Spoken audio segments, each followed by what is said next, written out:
muy buenas a todos, ¿cómo estamos? Pues hoy en este programa del Bosón de Twitch, nuevo programa, tenemos a un invitado que es Pietro Vischia. Saluda, Pietro. Hola. Que es, bueno, ahora nos presentaremos, pero vamos, que es físico, es doctor en física de partículas y sabe un montón de estadística, de inteligencia artificial y todas estas cosas, y vamos a estar hablando un poquito pues de este tema.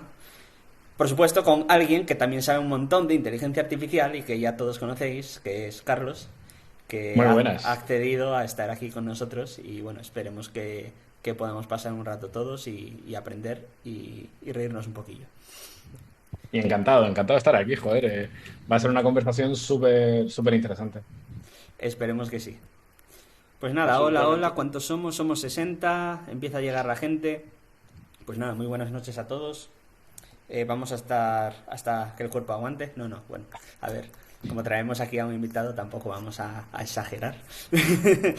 Em, pues nada, vamos a presentar un poquito a Pietro, que bueno, vamos a dejar que se presente él porque nadie lo va a hacer mejor que él, y luego vamos a hablar un poquito de estadística, luego sobre todo vamos a hablar de inteligencia artificial, también aprovechando que está Carlos por aquí, y, y por último, pues sobre todo vamos a discutir un poquito de algunos temas, vamos eh, a aventurarnos un poquito a ver qué cosas del futuro de la inteligencia artificial, cosa que Carlos sabe un montón, vamos a poder aprovechar en la física de partículas y en el CERN, cosa que Pietro sabe un montón, a ver si conseguimos hacer un buen mix. Y nada, por supuesto, las preguntas que vayáis teniendo, pues intentaremos ir contestándolas. Así que nada, antes de empezar, aprovecho para contaros, estamos aquí en Scenio TV, en el Bosón de Twitch, un programa de Scenio TV, que es una iniciativa de Scenio, una comunidad de divulgadores, y si queréis apoyarnos tenéis varias maneras, ¿vale?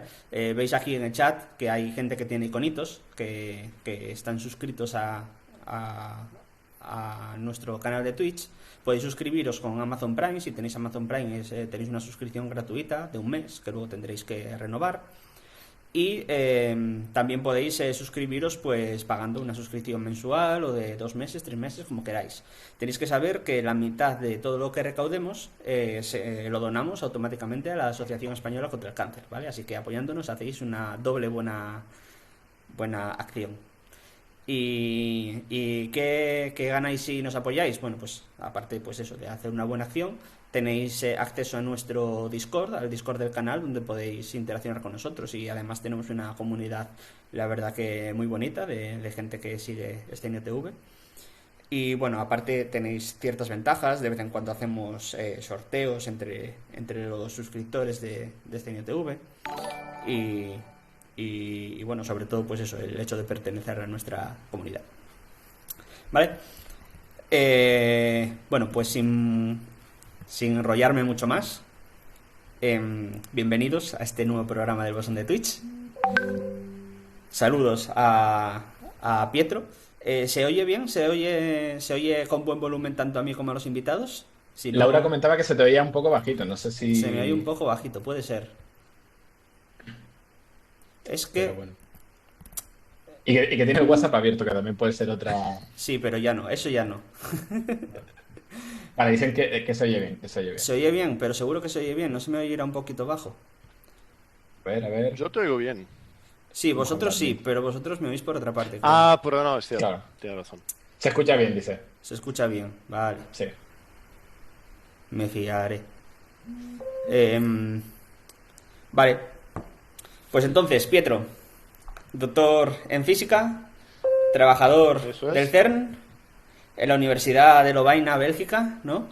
Y experto en Machine Learning, estadística y todas estas cosas, ¿no? Antes de nada, recuérdame, tú estabas escribiendo un libro, ¿no? Ibas a sacar un libro de estas cosas. Pues sí, voy a sacar un libro de esas cosas. De hecho, va a salir con Springer Nature el próximo año. Pero no estoy aquí para hablar de mi libro, como en Paz Umbral, que sé. Por supuesto que no, pero me interesa. O sea, va a ser un libro con Springer, ¿no? Que Springer tiene una... Sí, va a ser un libro de texto con, bueno, que explica un poco el tipo de estadística que usamos para física de partículas, que usamos, por ejemplo, al CERN, y la va a explicar para estudiantes de, bueno, de física que quieren empezar una carrera en física de partículas o astrofísica. Y va a contener estadística... Bueno, ya nos contarás qué estadística va a contener. Un poco de todo. Y ya tienes planes de algo más, ¿no? Me habías contado. Bueno, quizás luego, si este sale bien, quizás algo más dedicado a Machine Learning en particular, y luego veremos. Muy bien, estás ahí a tope. Porque tú además das clase, ¿verdad? De clase en la Universidad de Lovaina y de vez en cuando doy cursos, cursos un poco más breves, tipo, mi vieja, donde hice el doctorado en Lisboa, en Portugal, y cada año doy un par de horas de clases ahí, siempre estadística, y bueno, y acá. O sea, la gente que nos está escuchando, no sé si se ha fijado de que a mí una cosa que me sorprende mucho de Pietro es que acaba de decir que está dando clases en Bélgica, en Lovaina, da clases en francés, que se doctoró en Lisboa, o sea, que también habla portugués, que es italiano, porque Pietro Vischia es italiano, y que está hablando perfectamente español.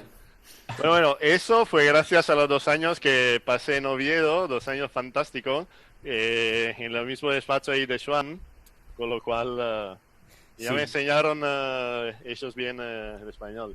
El asturiano te enseñamos también. El asturiano, de hecho, sí. Y ahí sabía un poco de español y luego pasé un poco por el asturiano. Sí, pero el portugués, el francés, el italiano, el inglés, vamos. Bueno, eso se aprende. Te falta el flamenco, ¿no? Que también se habla por ahí. Hombre, me estoy escuchando la radio flamenca todos los días, pero Pero radio flamenca, que es que ponen flamenco de música o... pone música y noticias. Pero música de flamenco, quiero decir. Hay algunas cosas que son fantásticas. De verdad, de escuchar. De vez en cuando me meto en Shazam para poderla buscar después. Vale. Bueno, pues cuéntanos, ya menos de tu vida, menos de idiomas y más de ciencia, ¿qué te ha llevado a donde estás ahora? Que un poco tu Bueno, carrera científica hoy. Y sobre todo, porque dentro de tu carrera, vamos, tanto tú como yo somos físicos de partículas, sin embargo, tú sabes muchísimo más de estadística y de machine learning que yo, y yo soy un simple usuario, mientras que tú estás en esos temas. Pues cuéntanos un poquito por qué. Bueno, ahí es un poco, depende un poco de lo que gusta más y de especialización. Joan, tú por ejemplo sabes un montón de otra cosa, de reconstrucción de objetos, etcétera, en que yo igual sé un poco menos, por lo cual es una cosa en que la gente en nuestra carrera la gente se va especializando. Yo de hecho cuando era pequeño quería ser policía y luego abogado, que totalmente no es lo que hago ahora. Pero bueno, luego empecé en la escuela con matemáticas y con química en el secundario y luego física, y de ahí antes decidí ser químico, más tarde decidí ser físico y luego era tiempo de inscribirse a la facultad y bueno, y acá estoy. Vale, pues un momentito antes de que sigas. Muchísimas gracias por la suscripción. Muchas gracias. Otra suscripción. Un resub de Astrosopas. Muchísimas gracias.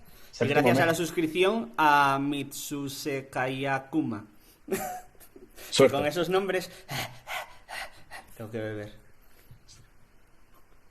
Un esfuerzo muy grande. Pero muchísimas gracias por la suscripción. Os lo tendremos en cuenta. Vale, Pietro. Y después de hacer el doctorado, ¿cómo acabaste en Lovaina? Después de hacer el doctorado pasé 2 años en España con ustedes. Sí. Y bueno, ahí teníamos una red de investigación centrada en Machine Learning, justamente, y con que interactuábamos bastante con la gente, con varias instituciones en Europa y también en el mundo, y una de esas era la Universidad de Lovaina, por lo cual tuvimos un workshop y bueno, acabó que me propusieron de pasar ahí. hacer un par de años ahí. Y ahí sí, aquí sigo, ya estoy aquí desde 2 años y voy a seguir teóricamente otros 3, y luego veremos. Y cuanto a lo que me preguntaste antes, bueno, el trabajo de física de partículas tiene un montón de estadística, porque fundamentalmente es la base de todo lo que hacemos. Nosotros analizamos datos, y para analizar datos de manera un poco objetiva, que sea condivisible entre varias personas y de manera que todos más o menos lleguen a la misma conclusión, hay que usar un poco de herramientas matemáticas y estadísticas para, es cierto, para analizar los datos y sacar conclusiones. Y me gustó mucho el asunto, con lo cual en los años empecé a trabajar más en eso específicamente. Y bueno, llegamos hasta acá. Vale, antes de nada nos acaban de canjear un palabra. Esto es que básicamente el chat ha utilizado los puntos del canal para hacernos definir una palabra. Y es que has dicho workshop. Y workshop, pues igual no todo el mundo lo entiende, porque hay mucha gente aquí que es bastante ajena. Entonces cuéntanos qué es un workshop. Workshop es esencialmente, probablemente se puede traducir como laboratorio, literalmente. Sería taller más que laboratorio, ¿no? Sí, atelier. Como un sitio donde la gente se mete a trabajar a cosas, igual todos juntos, y construye algo. Y la manera en que se usa en el ámbito académico es una especie de conferencia, pero más chiquita de las grandes conferencias con mucha gente. Son conferencias de un poco menos de gente, pero siendo que hay menos gente, normalmente hay gente más interesada y más especialista, y se puede hablar muy en detalle de todo, y las discusiones que se hacen ahí normalmente son muy interesantes.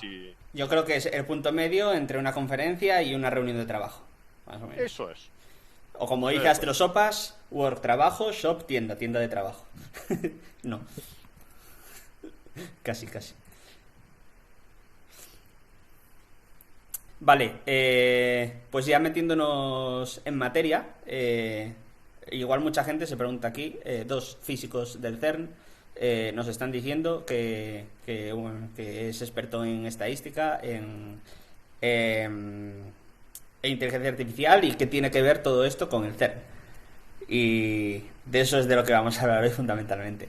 Entonces, cuéntanos, en el CERN, bueno, digo brevemente, pero todo el mundo aquí que está viendo el bosón de Twitch creo que sabe lo que es el CERN, ¿no? ¿Qué será eso? ¿Qué será eso? Y vamos a lo que hacemos en el CERN, ya sabéis, ya lo dijimos en otros programas.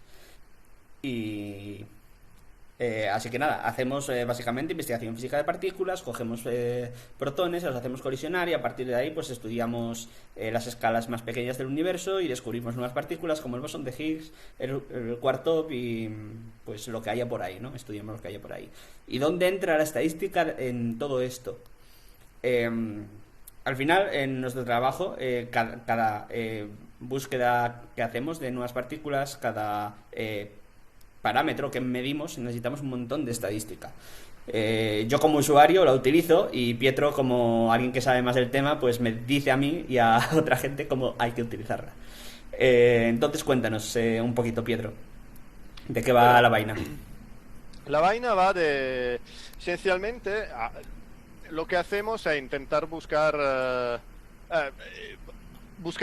particularidades, buscar sucesos de colisiones particulares en el medio de muchas colisiones no interesantes. Lo que pasa es que chocamos protones, y cuando chocamos protones a muy alta energía, los protones son partículas que normalmente están dentro del núcleo de los átomos, y cuando los chocamos muy fuerte, lo que pasa es que en lugar de lo que esperáis, por ejemplo, si se rompe si lanzamos una bola contra una otra bola, lo que se obtiene después son trozos de una bola. Mientras con las partículas elementales, lo que pasa es que cuando se chocan dos partículas, lo que sale de la colisión son otras partículas diferentes. Y cuando se hacen colisionar muchos protones muy frecuentemente por un largo tiempo, lo que tenemos son muchísimas fotografías de lo que pasa cuando se chocan protones, muchísimas fotografías del conjunto de partículas que salen de esa colisión. Y ¿qué hacemos con estas fotografías? Bueno, podemos intentar clasificar el tipo de suceso, el tipo de colisión que pasó en el detector. Y para hacer eso, el problema es que antiguamente, de hecho, en algunas decenas de años atrás, literalmente se sacaban fotografías de pasaje de partículas en aparatos que eran esencialmente unas cámaras transparentes con una niebla de burbujas, y se veía el pasaje con los ojos, el pasaje de partículas dentro de las burbujas. Se sacaba una foto y luego se iba a medir la curvatura de estas trazas dejadas por las partículas, y se intentaba de eso entender qué partículas eran. Ahora tenemos demasiadas para hacerlo a mano, con lo cual tenemos que usar el ordenador y métodos matemáticos para poder analizar a la vez muchísimas colisiones y seleccionar solo las que nos interesan. Vale, y esto también está muy relacionado con las técnicas de Machine Learning, ¿no? Porque una de las cosas que sabe hacer muy bien la inteligencia artificial es clasificar. Es una de las cosas que sabe hacer bastante bien. Y de hecho, cuanto más complejo es el suceso, que es el evento, la fotografía de la colisión, tanto más se necesita, y cuantas más son las fotografías, tanto más necesitamos métodos más complejos como Machine Learning respecto a métodos más simples que usábamos quizás 10 años o 20 años atrás, para poder sacar la misma cantidad de conclusiones de los datos. Y por eso ahora se está desarrollando mucho aplicaciones de Machine Learning al LHC y para el LHC. Ujú. Y bueno, me imagino que también eso está relacionado con la capacidad de cómputo que tenemos ahora, ¿no? Porque todas estas cosas requieren una gran capacidad de computación. Y Es cierto, y una gran cantidad de datos. No es lo mismo tener 4 fotos de esas de colisiones diferentes que tener 4.000 millones. es cierto. Tenemos un concepto estadístico de que normalmente cuanto más datos tienes, tanta más, t- tanto más puedes sacar información de esos datos. Con lo cual, si tenemos muchos, normalmente estamos muy contentos, pero también puede ser más difícil sacarla. Y de lo cual necesitamos ese tipo de técnicas. Yo Vale, sobre esto, si puedo hacer pregunta. sí, sí, para eso he estado Vale, aquí. no. O sea, me resulta súper curioso porque el típico framework de trabajo de Machine Learning, sobre todo si es supervisado, es tener una serie de datos etiquetados, ¿no? Es decir, pues de física conozco muy poquito, así que seguramente ahí patine demasiado, pero tengo una partícula caracterizada de esta manera, que sabemos qué es esto, y tienes, entiendo, un conjunto de datos que te explica eso de unas cuantas partículas, y con eso entrenarás a un algoritmo de Machine Learning. Pero claro, en el caso del LHC, que también buscáis partículas nuevas o cosas que son nunca vistas antes, ¿cómo caracterizáis eso? ¿Cómo lo metéis al algoritmo de Machine Learning? Eso es muy Muy buena buena pregunta. pregunta. Es muy buena pregunta. La respuesta es que hacemos un poco de todo. No, primero, también para conectarme con lo que dijo Joan sobre la cantidad la capacidad computacional, la verdad es que muchas de esa técnica de Machine Learning, en particular lo que se escucha hoy del aprendizaje profundo, el Deep Learning, son técnicas que se habían teorizado y había alguna demostración varias decenas de años atrás. Ahora estamos teniendo un boom, estamos teniendo una difusión enorme, exactamente porque necesitan muchos recursos computacionales que antes no eran necesariamente disponibles a los demás de la comunidad científica. Con lo cual, ahora sí que podemos usar estas técnicas y centrarnos en sacar todo lo que podemos de los datos con eso. Respecto a tu pregunta, Carlos, el tema es ese. Normalmente, a ver, tenemos un modelo que se llama modelo estándar de la física de partículas, que sustancialmente un modelo que en los últimos 50 años nos dio extremadamente buenas predicciones.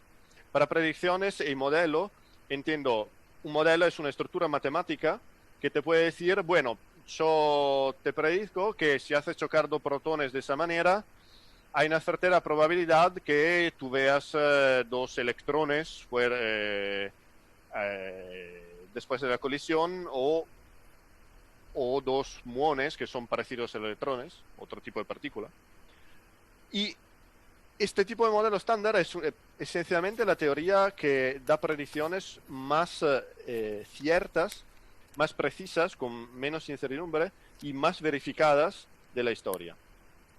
Con lo cual, lo que hacemos ahora, aparte de medir muy detalladamente los parámetros de este modelo es una fórmula matemática que tiene parámetros que tenemos que determinar usando los datos.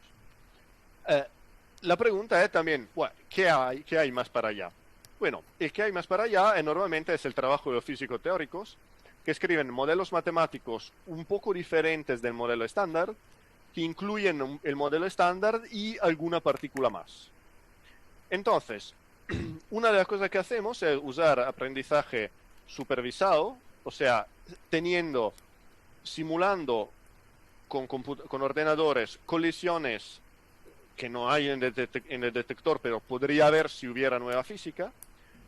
Entonces tenemos colisiones simuladas usando el modelo estándar y colisiones simuladas usando un nuevo modelo. Perdonad, ahí y colisiones simuladas asumiendo que hay otras partículas más. Con lo cual tenemos un conjunto de sucesos que son etiquetados, que sabemos que son de modelo estándar, o sea, de física de hoy, y otros sucesos son de física que no conocemos, que aún no vimos. Y el Machine Learning nos permite de hacer aprendizaje supervisado, con lo cual decir al algoritmo, que es el aprendizaje supervisado, es decir al algoritmo, mira, intenta entender esos datos sabiendo que esos datos, esos sucesos son de modelo estándar y estos que capaz tienen otras características son de una clase diferente, son de nueva física, son de física diferente. El algoritmo debería aprender cuáles son, sabiendo que hay dos clases diferentes de sucesos, cuáles son las características de cada clase. Y eso es la manera en que usamos normalmente el aprendizaje supervisado. El aprendizaje no supervisado es cuando, como sabes, tienes un conjunto de datos y dices al algoritmo, pues encuéntrame cosas aquí. Encuéntrame la característica de los datos o la estructura de los datos. Y eso normalmente lo usamos en casos en que o conocemos muy bien o asumimos que conocimos muy bien los datos, por ejemplo, asumimos que son de modelo estándar y entrenamos el algoritmo, decimos al algoritmo, pues intenta ver cuál es la característica de esos datos y si hay algún dato, algún suceso, alguna colisión que te parece diferente, muy diferente de las otras, pues dilo. Claro. Y eso es lo que llamamos detección de anomalías, Claro, detección de datos anómalos. Y eso es muy importante, y bueno, igual lo veremos un poco más tarde, pero es muy importante, sobre todo ahora cuando se toman los datos, porque estamos actualizando el acelerador, el LHC, y cuando lo vamos a reencender va a proporcionar una cantidad de datos que es mucho más grande y datos más complejos de lo que estamos tomando ahora. Con lo cual, vamos a usar algoritmos también no supervisados para decidir muy rápidamente si de todas las colisiones que hay, que no podemos grabar todas en el disco duro de los ordenadores, si tenemos que guardarlas o no. ¿Y cómo lo hacemos? Pues tenemos que tener un algoritmo que nos diga, pues esta es interesante, esa hay que guardarla, esa igual es un poco diferente, esa inesperada. Esto recuerdo cuando estuvimos en el SER, Joan, que me lo comentaste, que es el tema de los triggers, ¿no? Si no recuerdo mal. Pero que en este caso lo que me gusta es que, claro, tiene que ser tan rápido que no es un modelo que lo tengas en software, sino que lo tienes metido en hardware directamente, ¿no? Sí, hay un hardware dedicado que se llama FPGA particularmente. Y este tipo de hardware son unos chips, unas placas con componentes de silicio. FPGA. Sí, eso. Y lo que se hace se entrenan al principio se preentrenan algoritmos y luego se reprograman en la placa y ahí siguen aprendiendo y siguen discriminando los sucesos casi en tiempo real o suficientemente rápido de poder tomar datos y a la vez decidir cuáles no queremos grabar y cuáles queremos grabar. Eso está muy guay.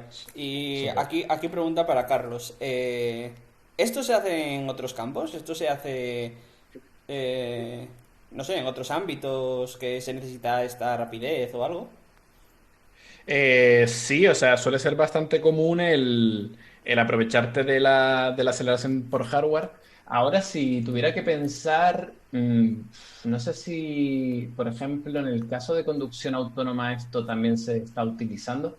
No me viene un ejemplo a la cabeza, pero sí he visto algunos proyectos. Incluso llegué a ver una vez un proyecto que no sé dónde quedó, que no era pasarlo a un hardware programable, sino era una especie de lente óptica donde en un proceso de óptica, pues conseguían que la propia lente, cuando atravesara la luz, fuera una especie de modelo, ¿vale? Es decir, te entra como una especie de rayo de luz y entonces te daba un resultado y era súper curioso, era como aplicar fotónica, óptica al propio Deep Learning. Ujú. Pero eso, no te sabría decir un ejemplo así preciso. Seguro que el chat sí. Está chulo, está chulo. Antes de seguir, Pietro, el chat antes entró en fuego porque querían saber el nombre de tus gatos. Hostia, Tú o tus bueno, gatos. la gata que es aquí, es negra y blanca, se llama María Joao. Atentos, Con ¿eh? apodo Mariachi. El otro se llama Sborra, es blanco, está en algún sitio por ahí. Nombres todo comunes para los gatitos. Dice Laura que, Bueno. que enseñas a los gatos, dice Laura. Bueno, una está acá, el otro, hostia, el otro está por ahí. No se dejan coger mucho, ¿no? Ahí No sé está, ahí si ahora está. se ve. Oh, Está ahí. No, no se ve. Ponlo más al centro. sí, bueno, vale. Vale, vale. Claro, yo sí lo veo. Claro. Sí, Ahí, ahí. Oh, pero si se está lamiendo. sí. Qué raro Y para un gato. el otra no sé cuánto se va a ver, pero está acá. Ahí está, ahí está. ¿Se Miau. ve?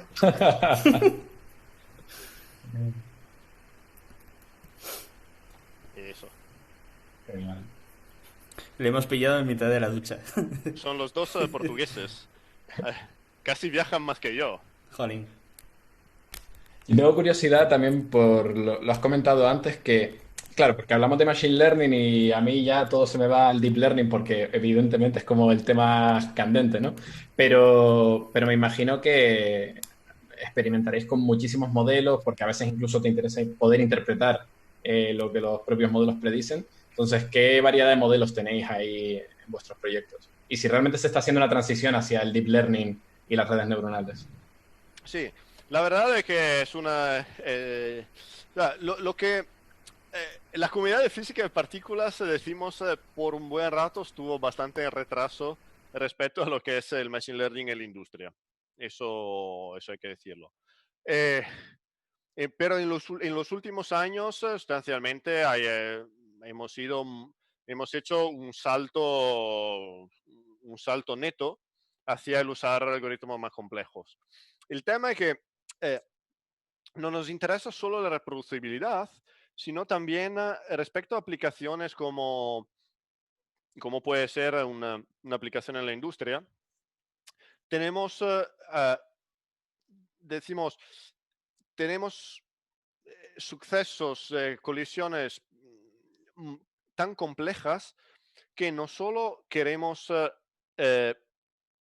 no solo queremos obtener un buen resultado en el sentido de que el algoritmo clasifica bien o mal ah, los sucesos.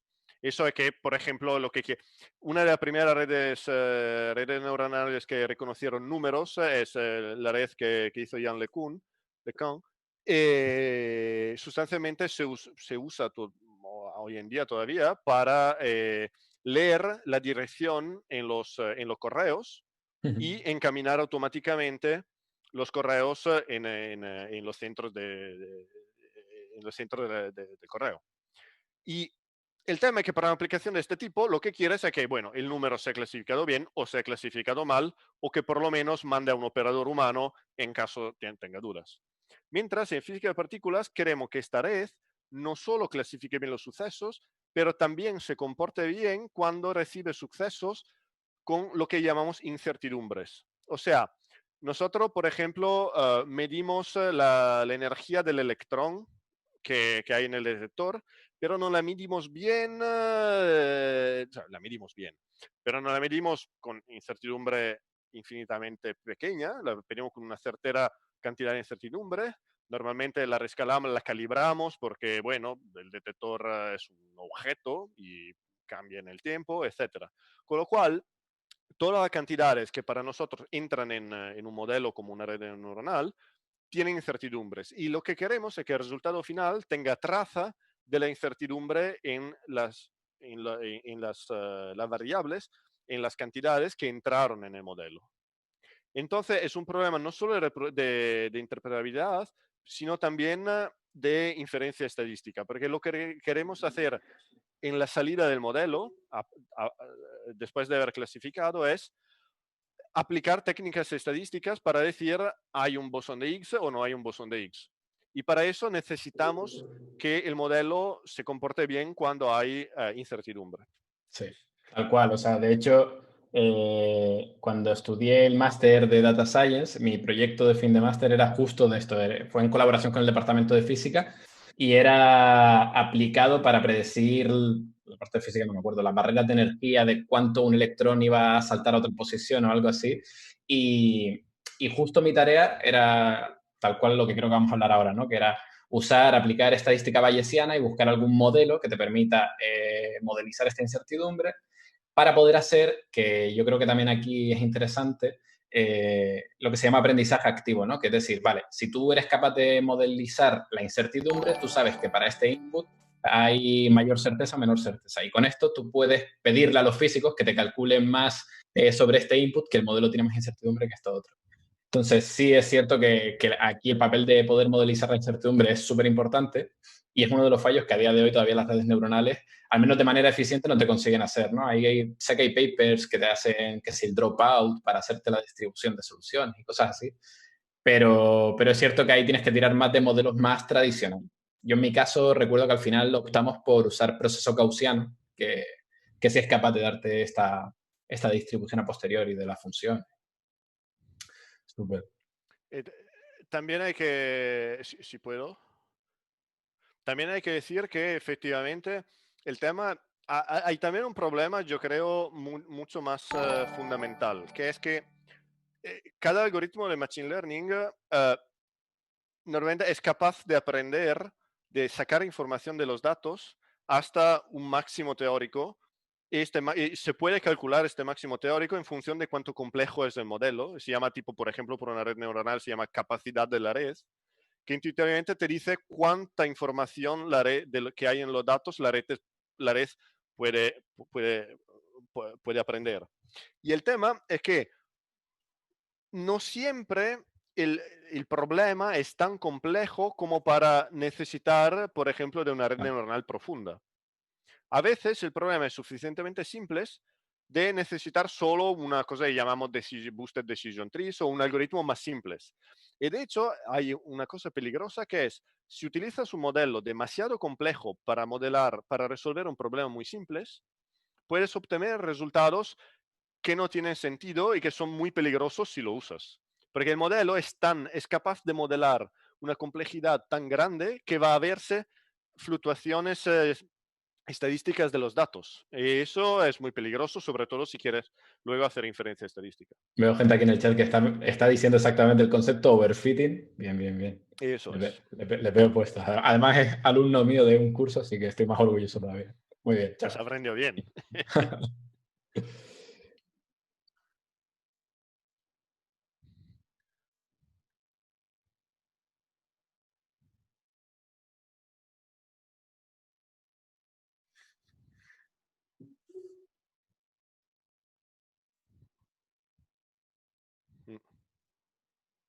Perdona, Schwan, dice Laura que está silenciado, que no se te oye. Yo sí te oigo. Tiene Yo te toda oigo la también. razón, tiene toda la razón. Vale. Ahora me escucháis. Ahora. Perdonad. No, decía que estaba diciendo así, que otro problema es que eso, estamos en un mundo tan complejo el de la física de partículas y nuestro detector es tan complejo que si no lo conocemos bien y no asignamos las incertidumbres correctas y luego utilizamos un modelo de deep learning demasiado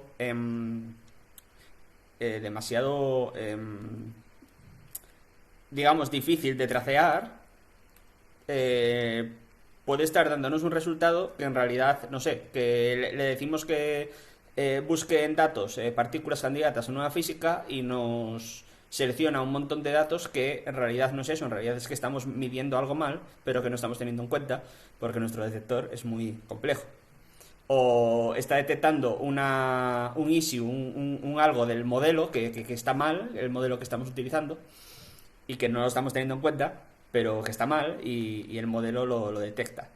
Entonces, normalmente yo lo que sé es que cuando te enfrentas a un problema muy complejo, eh, a veces empezar con un algoritmo de clasificación más sencillo te, te ayuda a guiarte hacia qué estás haciendo bien, qué estás haciendo mal y vamos, que no solo es meterle un algoritmo de clasificación ultra complejo y ya está, porque hay que entender toda la física que hay detrás. Y eso, pues, el machine learning a veces te ayuda más que hacerte el trabajo. Eso es. Y se puede añadir algo para que se entienda un poco el nivel de complejidad de que hablamos. Si imagináis una línea recta tiene dos parámetros, el cuánto pendiente es y el dónde se encuentra con el origen de los ejes. Un modelo de aprendizaje profundo tiene centenares de millares de parámetros, entonces es algo que puede aprender un nivel de complejidad enorme.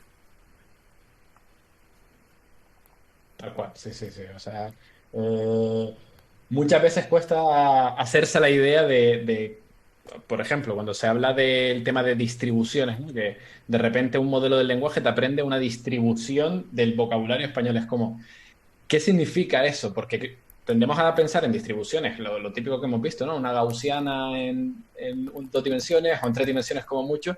Pero claro, ¿qué forma puede adoptar una distribución cuya cantidad de parámetros tiene miles o millones y pertenece a un espacio matemático que es impensable?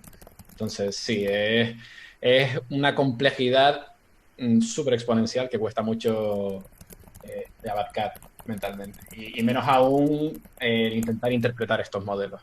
Yo ahí es cierto que poco a poco el campo del deep learning se está moviendo, sobre todo en los últimos años, a todo lo que tiene que ver con modelos que hacen uso de los mecanismos de atención, que a lo mejor sí te da, en ciertos problemas sí te da una mejor capacidad de interpretar. Pues, por ejemplo, en imágenes un mecanismo de atención te permite ver justo en qué regiones se enfoca. Pero claro, yo lo pienso para un problema como el que planteáis, no sé exactamente cómo, que para ustedes interpretar es simplemente ir a mirar los parámetros, pero ¿qué otras estrategias tendríais para interpretar el resultado de una red neuronal? Es algo de un campo de investigación muy activo, de hecho. Eh, Curiosamente, no lo estamos desarrollando mucho en física de partículas. O sea, conozco varios físicos de partículas o estadísticos o investigadores de Machine Learning que se ocupan también de problemas de física de partículas, que se están ocupando de eso, pero es algo aún relativamente nuevo en nuestro campo. Uh -huh. Súper. Una cosa capaz, vi que Dragnet pregunta sobre un proyecto de Machine Learning previsión meteorológica basada en imágenes de radar y pregunta si conocemos algún paper o proyecto similar. Yo conozco, hay un investigador que se llama Xaba Benedek, empieza Benedek, que hace algo con imágenes de radar y LIDAR, creo. Puedes buscarlo. No Bueno, puedo escribir en chat porque no tengo cuenta. Bueno. En realidad, ese comentario empieza diciendo pregunta para Carlos, coma. Ah, Ah, sí, era para mí. hostia. Ah, hostia. Bueno, es cierto. No, pues Perdón. mejor. No lo digo por si Carlos quiere aportar algo, no sé si... No, se tendría que hacer búsqueda. Así. No, no tengo esa suerte que tiene tanta gente de poder citar nombres ni cosas. O sea, yo me quedo con las ideas, las intuiciones, pero olvido nombres y olvido fechas. Soy malísimo para eso. Hombre, es totalmente comprensible. Gracias, Pietro Carlos, dice. Pues mira, ya está. Pietro, te iba a preguntar, Sean. porque antes Carlos ya dijo la palabra bayesiana cuando habló de su TCM. Em, define un poquillo qué es eso de la estadística bayesiana, porque se utiliza en física de partículas y es bastante importante, ¿no? Sí, bueno, es un tema muy debatido. No, entonces, decimos que, bueno, hay decimos que hay dos escuelas, habría tres, pero decimos que hay dos escuelas de estadística, decimos un poco principales y un poco que hicieron también un poco la historia por discutir continuamente una con la otra. Una se llama estadística frecuentista y la otra estadística bayesiana. La estadística frecuentista sustancialmente difieren un poco por cómo se define el concepto de probabilidad y un poco por cómo se utiliza. Entonces, desde el punto de vista de definirlo, la idea de la estadística frecuentista es que... estáis todavía, ¿no? Sí, sí, Sí, sí. sí. Ah, ok, porque veía un poco frisado. En estadística frecuentista la idea es esto. Por ejemplo, tenéis una caja con muchas bolitas de color rojo y azul y queréis saber cuál es la probabilidad que haya que se saque una bolita de color rojo, por ejemplo. Y la idea es que se define probabilidad como la proporción, el número de bolitas de un color, de color rojo, por ejemplo, partido por el número de bolitas totales. Intuitivamente es tipo, bueno, si tengo un plato con una naranja y 9 bananas, si a la ciega cojo un fruto, hay un décimo de probabilidad que agarre, que había dicho, una manzana y 9 de 10 que agarre una banana. La estadística bayesiana, en manera un poco diferente, define la probabilidad como, esencialmente, como cuánto yo me creo que algo va a pasar. Por ejemplo, ¿cuál es la probabilidad que mañana llueva? Haya lluvia. Bueno, la probabilidad de mañana haya lluvia no es algo que puedes, en primera aproximación, definir eh, con un conjunto de frutos, porque tienes, no puedes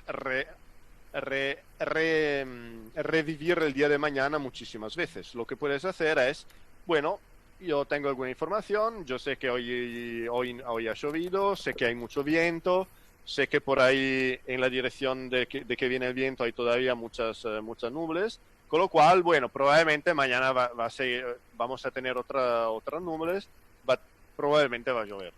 Viceversa, si ves que el viento está trayendo todas las nubes para otro sitio, dices, bueno, mañana probablemente va a haber sol. Y eso es algo que, bueno, si tienes ordenadores muy poderosos, como se hace hoy en meteorología, puedes también simular, si tienes un modelo suficientemente bueno, el tiempo de mañana. Pero si no, tienes absolutamente que hacer afirmaciones de tipo bayesiano. La otra grande diferencia es en la manera en que cuáles son los objetos a los cuales se da una probabilidad. Por ejemplo, en estadística frecuentista la probabilidad es algo que se asigna a un conjunto de datos, a frutas. Hay un plato de frutas, por ese plato de frutas defines una probabilidad de que haya 9 manzanas, etc. Estadística bayesiana puedes, pero, perdón, en estadística frecuentista dices cuál es la probabilidad de sacar estas frutas del plato, pero yo sé que hay 9 bananas. Con lo cual, el 9 bananas es algo que no cambia, es algo a lo cual no se asigna una probabilidad. En el plato hay 9 bananas. Estadística bayesiana se asigna también una probabilidad a lo que llamamos los parámetros del modelo. Por ejemplo, asignamos una probabilidad a la masa de una partícula, pero la masa de una partícula es un parámetro del modelo idealizado y en estadística frecuentista es un valor fijado. En estadística bayesiana decimos que es algo que a una certera probabilidad de tener algún valor o alguna otra probabilidad de tener otro valor. Claro. Yo para sentirme cómodo necesito saber si estoy ante frecuentistas o bayesianos, para poder seguir hablando aquí. A ver, mi libro va a hablar de métodos frecuentistas y bayesianos en física de partículas. Pero hay que mojarse. Hay que mojarse, absolutamente. No, en física de partículas, en los experimentos, en las experiencias del LHC, se usa para los resultados finales, se usa principalmente estadística frecuentista, porque hay algunas cuestiones de estadística bayesiana que nos llevan muy frecuentemente a decir que, bueno, para tener un resultado que haya determinadas propiedades, si saco el resultado muchas veces, entonces usamos estadística frecuentista la mayoría de las veces. Pero es cierto que mientras en astrofísica se usa mucho estadística bayesiana, de verdad. Pero es cierto que también en cosas como experiencias de HC, las herramientas del detector y todo usan mucha estadística bayesiana. Por ejemplo, una cosa que no muchos saben es que para reconstruir cuál es el punto de origen donde hubo la colisión de los protones, desde el cual vienen todas las partículas que hemos visto en la colisión, se usan técnicas para reconstruir, para agregar estas partículas y ver de dónde venían y identificar lo que llamamos vértices de la colisión. Y se usa una técnica que se llama filtro de Kalman, y lo que nos enseña nuevamente que el filtro de Kalman es una técnica esencialmente puramente bayesiana. Entonces, en la herramienta de bajo nivel usamos un montón de estadística bayesiana todos los días. Te voy a preguntar porque me quedé con la duda y lo han preguntado en el chat. ¿La tercera forma de estadística cuál es? Iba a decir yo. Eso se llama basada en la función de verosimilitud. Vale. Es un tema un poco más largo quizás para tratarlo ahora. Sí. Pero bueno, sustancialmente... Pero la función de verosimilitud se utiliza en estadística frecuentista, ¿no? Y en estadística En bayesiana. estadística bayesiana. Claro. El tema es cómo la interpretas y... Exacto, al final esta batalla entre estadísticas es muchas veces problemas de interpretación y un poco el framework de trabajo que establece. Pero a mí me sorprendió porque yo, por ejemplo, mi relación con la estadística bayesiana la empecé a tener cuando hice el máster, que me pareció bastante tardío en todo el proceso académico que yo tuve. No sé si fue por deficiencia de por dónde fui, pero la desconocía completamente. Y es cierto que luego es un método, un framework para entender la estadística que se usa muchísimo dentro del Machine Learning.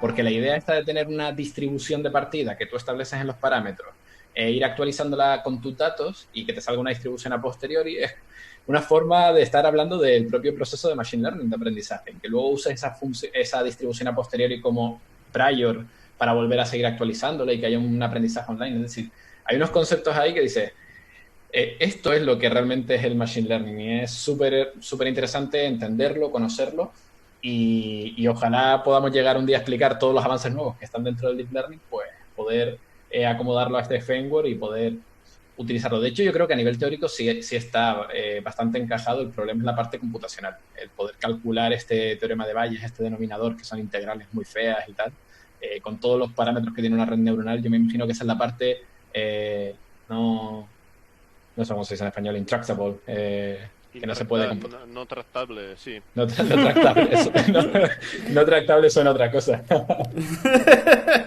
Bueno, incalculable. Pues incalculable. Incomputable, no sé. Sí. He de decir, en relación a lo que acaba de decir Carlos, que es verdad que yo en la carrera, o sea, de estadística bayesiana, 0. Se mencionaba por ahí el teorema de Bayes y ya está, pero nada más. Yo esto lo aprendí en una asignatura de estadística en el máster de estadística aplicada a física de partículas. Bueno, Claro, tenéis y suerte porque yo lo aprendí en la facultad. pero Pero mira, digo, después del máster. Mm. vale. Oh, peor. Pues, pero sí, sí me parece una forma chula porque a veces cuando te explican la propia estadística frecuentista hay cosas que no terminas de entender o conceptos que si a lo mejor te lo explican con la estadística bayesiana, que yo creo que para nosotros puede ser más intuitiva, hay ciertos conceptos que los puedes entender mejor, ¿no? Que es un intervalo de credibilidad frente a un intervalo de confianza. O sea, vale, mira, esta es la diferencia y esto se asemeja más al día a día y puedes a lo mejor hacer el trabajo de poder entender lo otro. Pero no, está muy marginalizado. Sí. Ujú. Sí, de hecho es históricamente es uno de los temas que crearon la mayor grado de debate.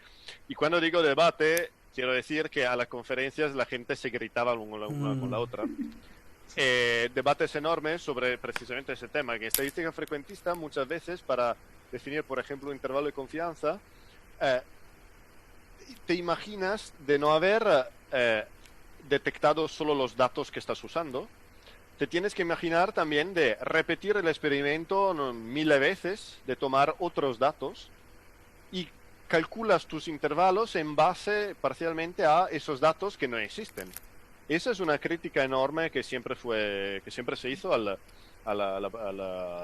estadística frecuentista. Mientras en estadística bayesiana tú tienes tus datos, los que tomaste, y esos son. Claro, claro. Es cierto, ¿no? O sea, al final es un poco. Parece que hay una cosa que es la que varía y una cosa que es fija, ¿no? Y cada framework lo establece, uno dice que son los datos, otro que son los parámetros. Ahora voy con la pregunta que se le critica siempre a los bayesianos y que en el caso del SERP puede ser interesante. De partida, tú tienes que establecer una distribución a priori que de partida a veces puede inyectar información al propio proceso de calcular la siguiente distribución con la cual tú vas a sacar unos resultados. Entonces, ¿cómo lo tomáis? ¿Cómo establecéis esa distribución a priori para vuestros experimentos? Entonces, esto es exactamente el tema por lo cual en los experimentos de la HC tendemos a no usarlo, a no usar estadística bayesiana. Claro. Porque, bueno, en realidad, en muchos casos, por ejemplo, cuando quieres estimar un parámetro, por ejemplo, decir cuál es la masa de esa partícula, normalmente la respuesta que puedes tener de hacer un método frecuentista o bayesiano, normalmente cuantos más datos tomas y cuanto más tu conjunto de datos es grande, las respuestas convergen a ser más o menos la misma. Pero en lo que llamamos test de hipótesis, que es lo que hacemos cuando no sabemos si hay el bosón de Higgs, queremos saber si existe, ahí hay fenómenos por los cuales la respuesta del approach frecuentista, del approach bayesiano, cuanto más añades datos, no solo no está garantizado que quieran hacer la misma, sino a veces te dan respuestas completamente diferentes. Es lo que se llama paradoxo de Jeffreys-Lindley, que te dice que a veces añadiendo datos, un frecuentista te diría una cosa, tipo vi una señal, vi el bosón Higgs, y un bayesiano te diría no. Y a veces puede llegar a la conclusión opuesta, es decir, descubrí o no descubrí una partícula. Entonces es un tema muy delicado y lo que hacemos las pocas veces que usamos métodos bayesianos por testear hipótesis es primero hacer también un cross-chequeo con el método frecuentista y segundo, hay unas clases de distribuciones distribuciones a priori que hemos visto que en los casos, en los tipos de parámetros que usamos nosotros, no dan resultados demasiado optimistas. Entonces, en esta manera es un poco un compromiso entre usar distribución a priori y saber que de todas maneras no somos demasiado optimistas. Normalmente lo que queremos evitar es decir he descubierto algo cuando no hay nada. Uh-huh. Si hay algo y no lo detectamos, bueno, eso es menos grave. Claro. Por cierto, muchísimas gracias a señor Izutbo por su suscripción. Muchas gracias. Menos mal que lo has dicho tú, lo llevo a pronunciar yo. He visto muchas zetas ahí, ya me estaba. La verdad que sí, la gente se pone unos nombres que son muy difíciles de pronunciar. Bueno, lo que no sabéis es que Perdona, Joan, pero Joan, que se llama Juan en el correo de CERN, deja a muchos de los colegas extranjeros flipando porque, claro, en los correos o cuando se habla en las reuniones, todos lo llamamos de Joan, pero luego los correos vienen de Juan. Entonces, a veces hay colegas extranjeros que no se enteran, pero es otra persona, no es otra persona, ¿qué pasa? Sí. Además, he de decir que Xuan es un nombre masculino en asturiano, pero es un nombre femenino en China, así que... Claro. Y en el CER hay más chinos que asturianos. ¿Por qué ser? Bueno, entonces, Pietro, cambiando un poco de tema, o pasando un poco, bueno, continuando un poco con el tema, pero ya más hacia otras cosas que te quería preguntar. Em, bueno, igual luego sale otra vez el trigger, porque la verdad es que las cosas que se están haciendo de Machine Learning en el trigger yo creo que son muy interesantes, porque además mezclan tecnologías de Machine Learning con tecnologías de, pues eso, las FPGAs, de hardware. eh, entonces es como una mezcla muy chula para tocar diferentes ámbitos y para explicar muchas cosas. Tres tristes triggers. Me hizo mucha gracia. Trigger, que por cierto luego podemos explicar qué es el trigger, porque creo que hablamos del trigger varias veces, pero básicamente lo digo en pocas palabras, ¿vale?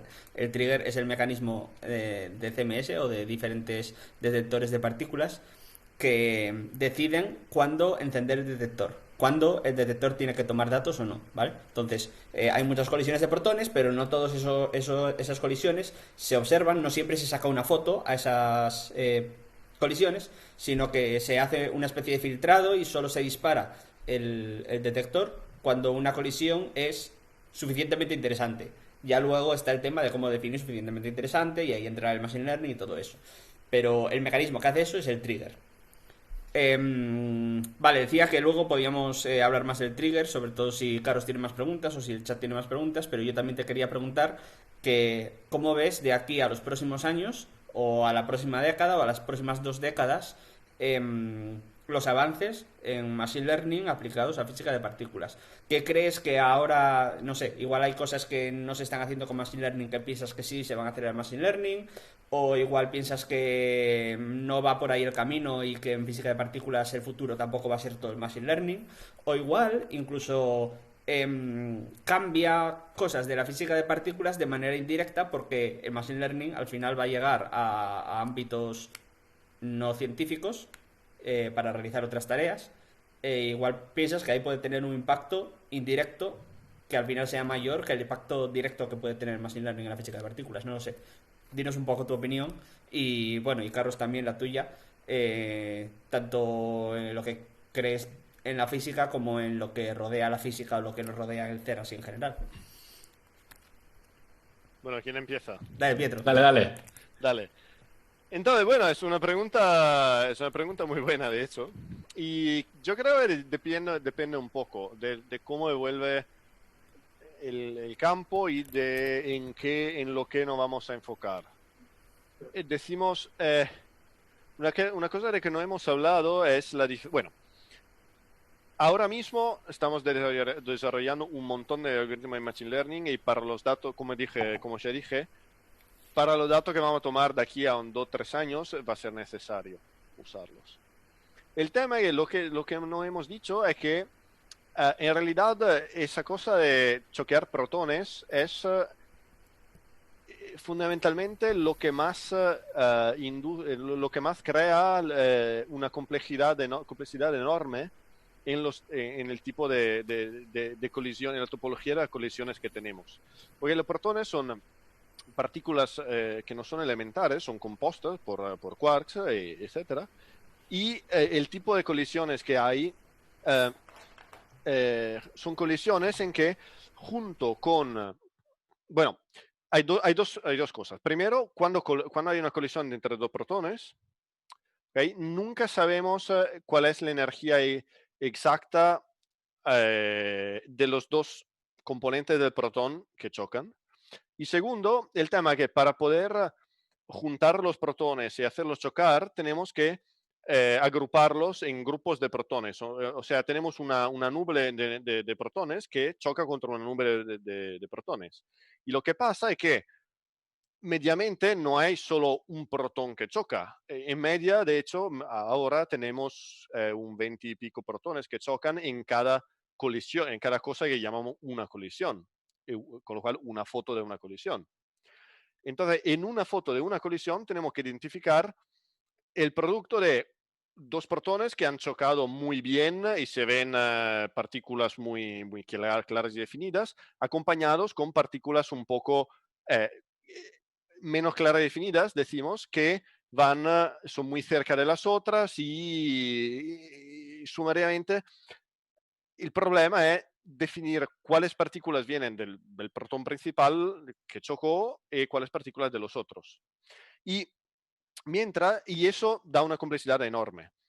Si chocamos, como se hacía en aceleradores anteriores como Alep, electrones, por ejemplo, se chocan electrones individuales y el suceso es mucho más simple desde el punto de vista topológico, desde el punto de vista de la forma del suceso, de cuántas partículas hay, y de cuánto cerca son, etcétera. Es mucho más simples. Con lo Pietro, cual, ¿sí? la pregunta, ¿qué te dice? La pregunta sí es sencillamente, fundamentalmente, que si vamos Al a grano. construir, enfocarnos en colisores de electrones o de cosas de este tipo, los sucesos vamos a tener muchísimos datos, pero también sucesos mucho más simples, con lo cual vamos a necesitar técnicas de clasificación de los datos, pero menos técnicas como de reconstrucción del suceso de cada colisión. Claro, esto tiene que Mentre ver con que el Machine Learning no solo se utiliza para clasificar datos, sino también para reconstruir las propias partículas del detector, ¿no? O sea, se Exactamente. utiliza en las dos cosas. Exactamente. Y otra cosa es que si, Sí. por ejemplo, no encontramos nada con los próximos 10 años del HC, probablemente lo que nos vamos a enfocar es en partículas que vienen del espacio, en astrofísica. Y con lo cual los experimentos de astrofísica tienen mucho menos datos porque no tienes un acelerador de protones en que puedes concentrar un montón de protones por segundo, tienes que esperar que pase una partícula por la atmósfera. Y ahí hay menos datos, se usan técnicas de Machine Learning igualmente, pero en manera un poco diferente de lo que hacemos. Con lo cual, yo creo que el tipo de técnica que se usará más en física de partículas va a depender de lo que eventualmente descubrimos o no, porque con eso vamos a saber en qué nos vamos a enfocar. Eso. Y ahora sobre eso yo tengo que añadir algo, ¿no? Se supone. No, no Así, sé. o sea, la pregunta era más en términos generales, ¿no? Sí. No Yo, solo, no solo el desarrollo de la física, sino también el avance de la inteligencia artificial, que yo creo que en los próximos años va a avanzar todavía más. Entonces, bueno. claro, o sea, yo por una parte lo pienso a menudo, lo complicado que tiene que ser a nivel científico, o sea, la gente que trabaja en un laboratorio, que al final dentro de vuestro campo de estudio tenéis como mil y unas cosas que probar, en plan, vamos a hacer este experimento de esta manera, con este modelo, con estas variables, o sea, hay como una complejidad ya implícita en vuestro propio problema, como para luego añadir la complejidad de que cada mes, cada 2 meses, cada 3 meses sale un paper nuevo que te da un empujón a lo que el deep learning puede hacer. ¿Y a qué me acojo? ¿Me acojo a este modelo o me acojo a esto nuevo que ahora están metiendo este mecanismo y tal?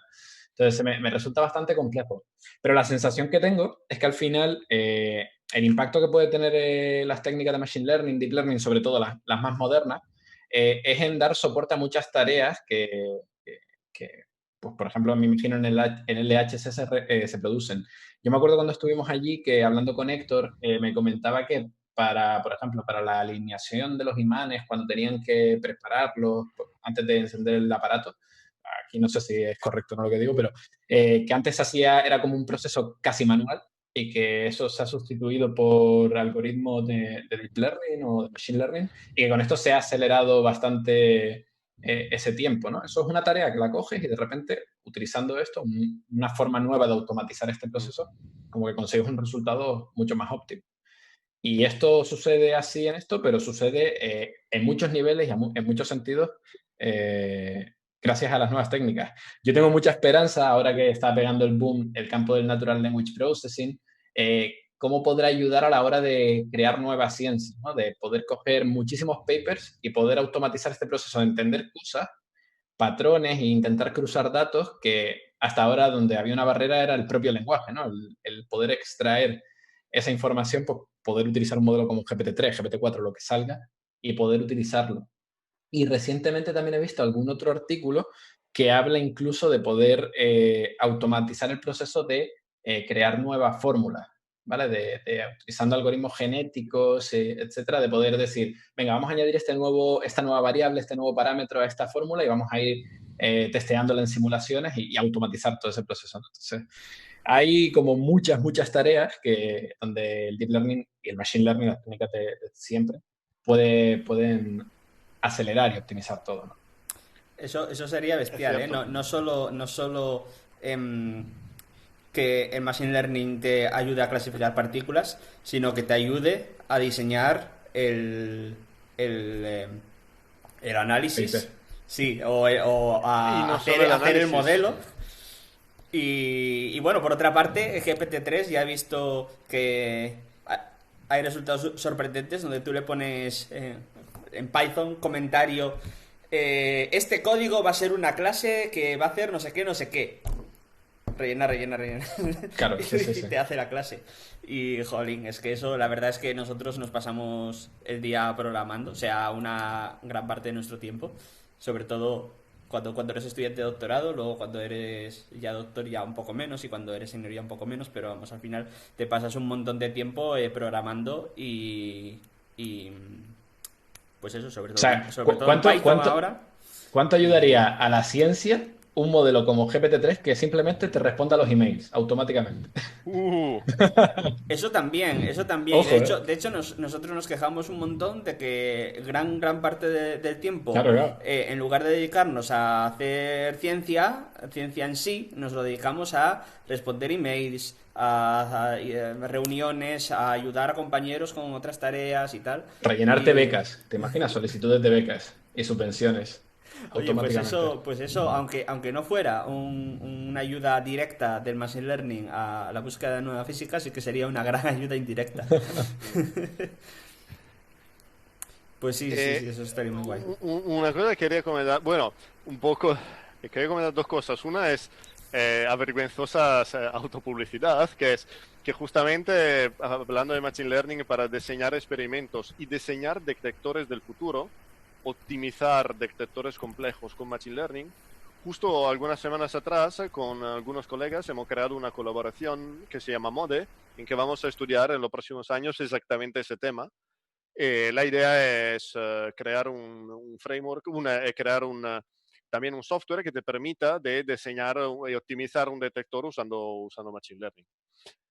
Y la otra cosa que quería comentar justo sobre GPT-3 es que, bueno, va a ser muy útil es muy útil y es impresionante lo que puede hacer, pero también,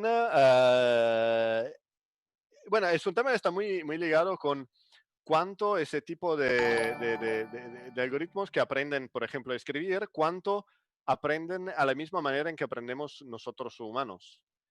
Y el tema que de momento yo creo que, y muchos investigadores creen, que el tipo de aprendizaje que tienen no es parecido exactamente a los humanos. Por ejemplo, pueden escribir textos prácticamente como los humanos, pero si había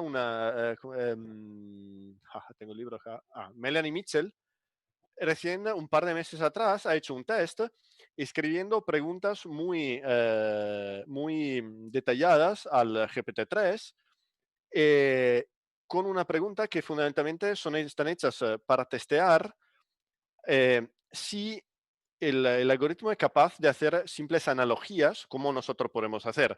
Analogías como si una secuencia es ABC, el otra empieza por CD, ¿cuál es la próxima letra? Y para algunas de estas, con pocos ejemplos de secuencias, GPT-3 sabe enterarse de cuál es la próxima secuencia, sabe hacer un tipo de analogía. Pero para otras analogías que para nosotros son claras y elementares, GPT-3 todavía no consigue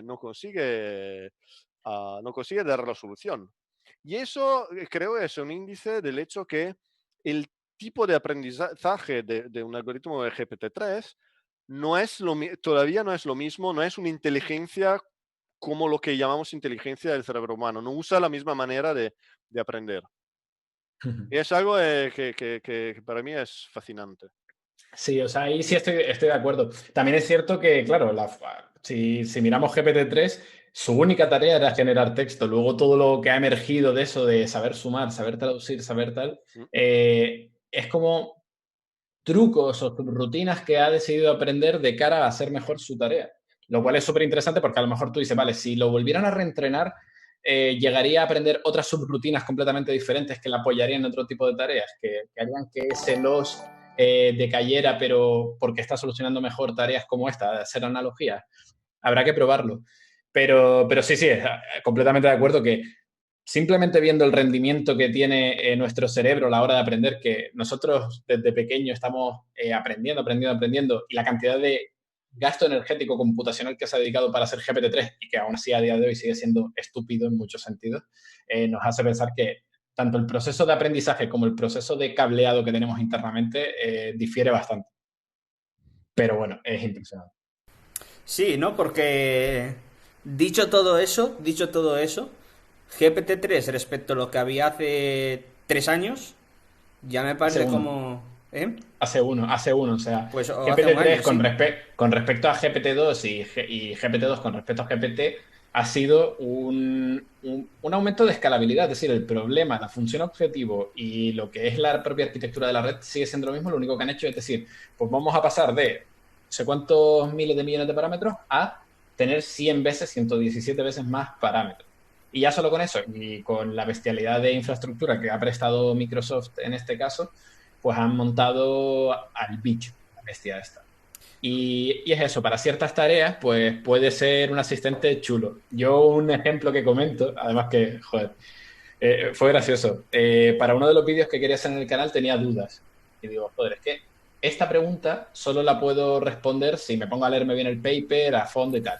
Entonces lo que cogí fue darle como input a GPT-3 todo el paper y el listado de referencias y luego a partir de ahí empecé a simular una conversación con el propio autor del paper. ¿Vale? Entonces empecé a preguntarle al autor del paper conceptos del paper y el autor del paper me respondía. Y para mí era una herramienta, a veces se equivocaba y a veces no, a veces me daba definiciones incorrectas, pero ya solo por cambiar ese formato de no estoy leyendo yo de manera pasiva, sino estoy teniendo una conversación, se activan otras formas de querer aprender y me pareció muy friki por mi parte, pero luego fue guay. Y lo gracioso es que cuando publiqué el vídeo, luego me escribió en comentarios, la primera vez que sucede, el autor del paper en comentarios me dice, oh, en inglés, muchas gracias por haber cubierto este tema, súper interesante. Yo pensando, pero si ya hablé contigo, aunque eras un bot, pero ya hablé contigo. Seguro que no era el bot el que te comentó de alguna manera. Un poco turbio, ¿eh? Pues... Pregunta Alpis 2004 y José Ramón hacen una pregunta muy interesante. La diferencia entre Machine Learning e inteligencia artificial. Yo creo que esto ya se lo escuché a Carlos alguna vez, explicarlo, ¿no? Sí, o Dale, sea, dale. para mí bueno, para mí, es cierto, siempre lo digo, ¿no? El concepto de inteligencia artificial es tan etéreo porque al Sí. final te basas en una definición de inteligencia que es compleja y tal, pero al final el campo de la inteligencia artificial siempre ha existido en paralelo con el campo de la informática. Y lo que busca es simular ciertos aspectos que nosotros asociamos como inteligentes en máquinas. Eso es súper vago, es una definición súper vaga. Pero bueno, es lo que nos ha permitido, pues, por ejemplo, que tú como programador puedas coger y decir, si quiero hacer un detector de cara, yo puedo explicarle al ordenador todas las rutinas para entender que en una imagen, pues, existe este patrón, existe esto, que es un ojo y otro ojo y una nariz hacen una cara, etcétera. Y eso es un poco lo que un algoritmo de inteligencia artificial podría hacer. Ahora, el machine learning, dentro de esta definición de inteligencia artificial, dentro de que una máquina haga cosas que nosotros atribuimos como inteligentes, el machine learning lo que busca es este proceso de aprendizaje, de que no seamos nosotros el que le demos las especificaciones de cómo se resuelve de manera inteligente esa tarea, sino que el propio algoritmo pueda aprender, que pueda aprender en base a datos. Que tú le puedas pasar muchas imágenes de caras y pueda aprender él los patrones que le permiten resolver esa tarea en función de un objetivo que tú le planteas. Eso es súper interesante y es como ir un paso más allá dentro del propio concepto de inteligencia artificial porque te permite automatizar ese proceso de inteligencia. Yo Tal cual lo veo, casi el concepto de inteligencia lo tratamos como un adjetivo, en plan, esta persona es inteligente o es menos inteligente. Y yo lo veo como un sustantivo, como una sustancia donde cuando yo como programador diseño la solución de un problema, estoy creando una inteligencia y la estoy transfiriendo al ordenador, ¿no? La estoy traduciendo a partir de instrucciones. Y cuando hablamos de machine learning, dejamos que sea el propio algoritmo el que genere esa sustancia, el que genere esa inteligencia para resolver ese problema. Y ese es el paso que va más allá de todo esto. No sé si estás de acuerdo ahí, Pietro. Sí, sí, va. Hay también hay que decir que eso está muy ligado con el tema que decía antes de si el ordenador aprende en la nuestra manera. Porque, por ejemplo, como sabes, hay lo que se llama ejemplos adversarios, en que una red neuronal, por ejemplo, aprende a clasificar imágenes de caras y luego, si le das para clasificar una imagen que es una imagen de una cara, si tú como persona la ves es una imagen de una cara, pero tiene unos pocos píxeles cambiados de manera particular, para ti sigue una imagen obviamente de una cara. El algoritmo improvisamente te dice que es una banana en lugar de una cara humana. Y eso es impresionante. Nos dice Un que plátano de Canarias. eso, eso nos dice que estos algoritmos aprenden de forma diferente de nosotros, porque si aprendieran de forma como nosotros, se enterarían de esos tipos y no serían engañados por estos, no serían Sí. engañados por estos Sobre, ejemplos. eso sería un ejemplo que demostraría que evidentemente hay diferencias. Luego también sé que hay algún artículo que ha buscado hacer ejemplos adversarios que engañan de igual manera a un humano y a la máquina. Y es súper interesante, que es como un efecto óptico que tú ves y se estoy viendo un perro y realmente no hay nada. Y yo creo que eso es algo que también me doy cuenta con todo el tema de los modelos generativos con la GANs, que tú a veces puedes ver imágenes que tú dices, sé que estoy viendo a dos personas en un sofá, pero realmente te fijas y no hay nada. O sea, no hay ninguna estructura real, sino que es como que el algoritmo ha generado esos patrones que tú sabes reconocer que son patrones de personas sentadas en un sofá, pero no hay nada. Es piel, tejido, tal. Y nos habla, o sea, yo creo que también a nivel neuro, y aquí hay compañeros también de Senio que saben bastante del tema, es súper bonito ver cómo el campo de la inteligencia artificial se inspira mucho en la parte de neuro y ahora la parte de neuro se está nutriendo muchísimo de la parte de inteligencia artificial, ¿no? El poder llegar a entender cómo funciona esto en nuestra cabeza, utilizar estos algoritmos para también desbloquear secretos nuevos. Oye, eso está muy interesante. ¿Qué tenemos que buscar para ver esas imágenes? Porque yo nunca lo vi. Luego la busco, es que no me acuerdo porque me salió el otro día, lo he visto muchas veces, pero sí, el otro Quizá día me tienes salió un vídeo o este. algo En el en canal tu canal. Vale, vale. todavía no, ya va, llegará. Llegará, no va a llegar.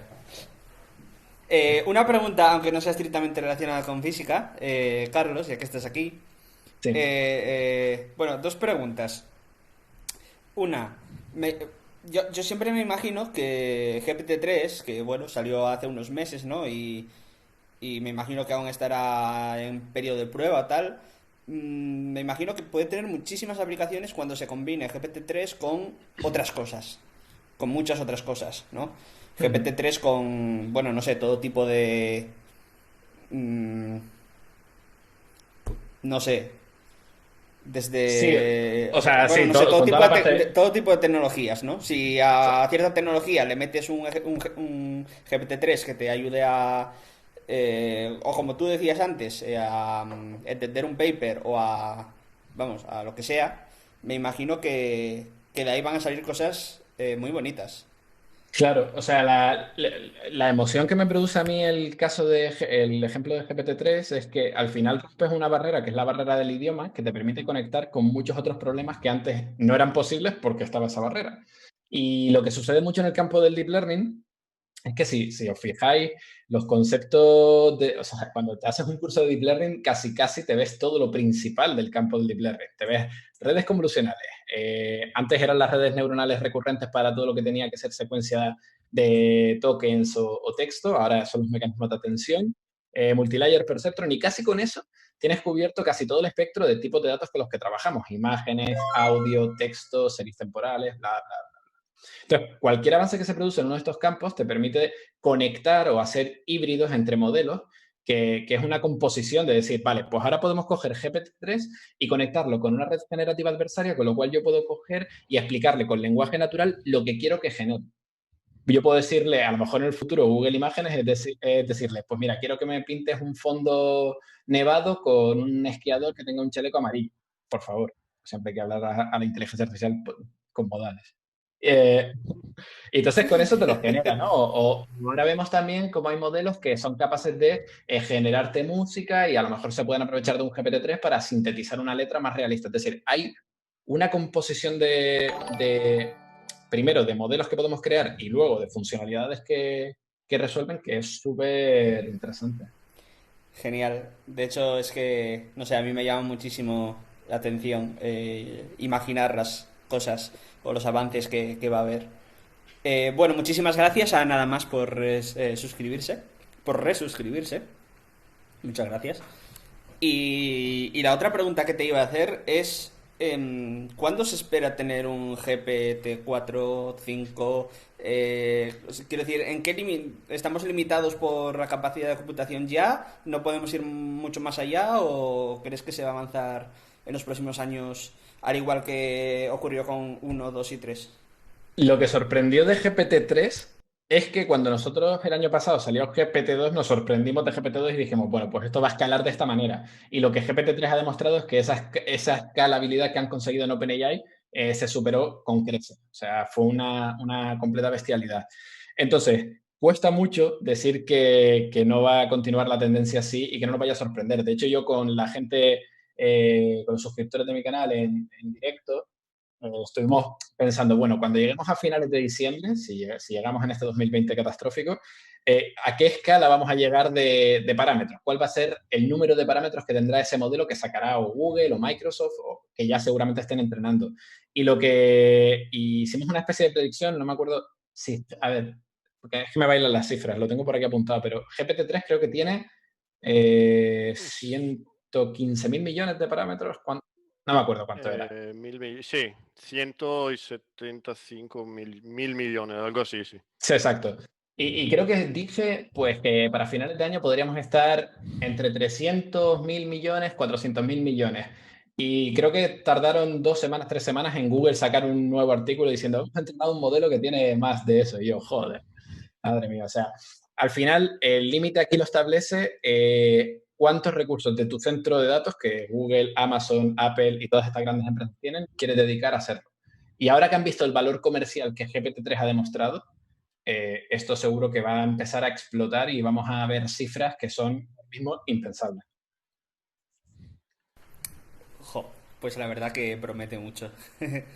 También es cierto que no todo depende de la escalabilidad del modelo. Es decir, es lo que hablaba antes Pietro, el tema de la capacidad.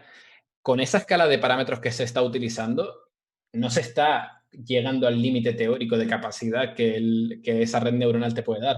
El problema es el proceso de entrenamiento que en un punto lo tienes que parar y decir, bueno, vamos a ver qué resultado nota esto y ver si el entrenamiento se ha cumplido. Pero que estas redes neuronales, que a día de hoy son súper grandes, súper costosas, luego se pueden destilar y se puede sacar ese conocimiento, el mismo rendimiento, pero con un número mucho más pequeño de parámetros. Y eso es lo interesante, ¿no? Eso es lo que hay que aspirar para no tener un GPT-3 que te requiera un centro de datos y sea inusable por la mayoría de empresas, sino que se pueda democratizar, ¿no?, esta tecnología. Una pregunta para mi conocimiento y desde mi ignorancia. Una vez que GPT-3 está entrenado, ¿cuánto ocupa y cómo de sencillo sería implementarlo en un dispositivo sin un ordenador? Normalmente, una red neuronal normal, cuando la entrenas, te requiere bastante cómputo de GPU y Sí, luego para ejecutarla, si te cabe en memoria RAM, la puedes tirar hasta con CPU. sí. No me acuerdo cuánto era, pero GPT-3 creo que requería de varias GPUs en paralelo para poder funcionar, lo cual también es una bestialidad. Vaya, eso es un problema, sí. Eso es un problema. Sí, sí. Vale, vale, vale. Y última pregunta sobre GPT-3 y cosas relacionadas. Bueno, a no ser que Pietro o el chat tenga más, pero por mi parte, última cosa. GPT-3 se entrenó y se diseñó de manera que al final lo único que puede hacer es generarte texto, ¿no? Sí. pero un modelo que por dentro tiene toda la estructura como para hacer eso de una manera que, desde nuestro punto de vista, con, con un grado alto de acierto, entiende el lenguaje natural, se podría utilizar no solo para producir texto, o sea, que el output no sea solo ese, sino que tenga otro tipo de interacción.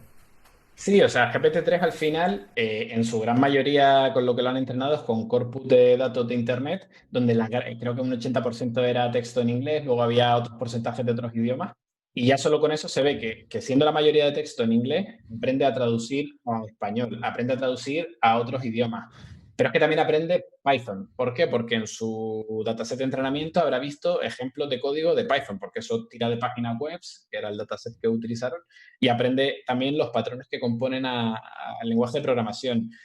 Ha aprendido jugadas de ajedrez, ha aprendido un montón de cosas que no estaban de partida pensados para eso.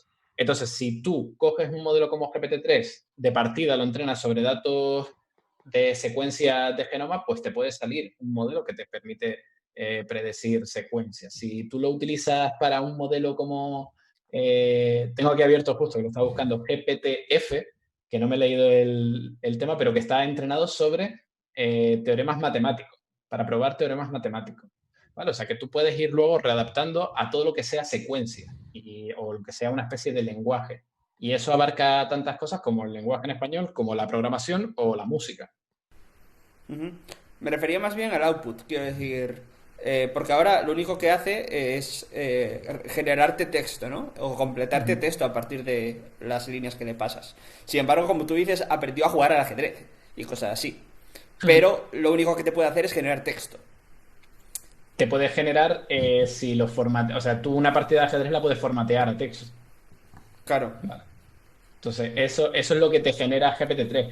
Internamente habría que ver si hay una lógica por la cual ha aprendido a jugar al ajedrez y luego eso lo traduce al formato de texto de la partida de ajedrez o simplemente es un overfitting de la leche, que también podría ser, y ya está, ¿no? Y Claro, claro, en es- eso en parte me refiero, porque por ejemplo, una partida de ajedrez se puede, pues eso, formatear a texto sin perder demasiada información seguramente, pero puede que haya perdido otras cosas que si lo Ujú. pasas a texto directamente se pierde información y tú querrías que la red te devolviera otro output. No sé Sí, de todos si... modos, también te digo, si no, o sea, GPT-3 al final lo que demuestra es que para ese dataset y una arquitectura como los transformers, que está pensada, o sea, los transformers es como el tipo de red neuronal o la arquitectura de deep learning que hace funcionar a GPT-3, ¿no? Ujú. Y eso está pensado para un tipo de datos donde el texto encaja, que es secuencia de datos. Ahora, que a día de hoy se está empezando a ver cómo integrar la tecnología de los transformers para hacer imágenes, pues también. Que tú estás pensando en algún tipo de problema diferente donde el output sea, no sé si estás pensando en alguno en particular, pero que tenga algún tipo de particularidad que puedas explotar con una arquitectura diferente, pues también se llegará. O sea, yo creo que realmente la joya detrás de todo esto son dos elementos. Uno, la gran escalabilidad que han alcanzado con GPT-3 y lo segundo, los famosos mecanismos de atención, que es lo que realmente hace que los transformers funcionen y que todo esto funcione. Vale, vamos con el chat si queréis y Sí. ya para no alargarnos mucho más porque llevamos 1 hora y media y nos han hecho unas cuantas preguntas bastante interesantes. Entonces, a ver, leo por aquí. Hay una que nos dice que si los ordenadores cuánticos podrían pegarle un buen salto a la IA o pensáis que no, no sé. Igual, Pietro, ¿qué piensas? Absolutamente sí. De hecho, hay varios proyectos de ordenadores que empiezan a usar ordenadores cuánticos y también hay varios investigadores en física de partículas que están empezando a estudiar ordenadores cuánticos. En un par de semanas van a tener un workshop, una reunión sobre algunas de las charlas van a ser sobre este tipo de temas. Y el tema de la capacidad de computación que prometen los computadores cuánticos es tan grande que seguramente van a añadir algo. El tema es en cuántos años vamos a tener ordenadores cuánticos suficientemente grandes de poder hacer este tipo de cosas.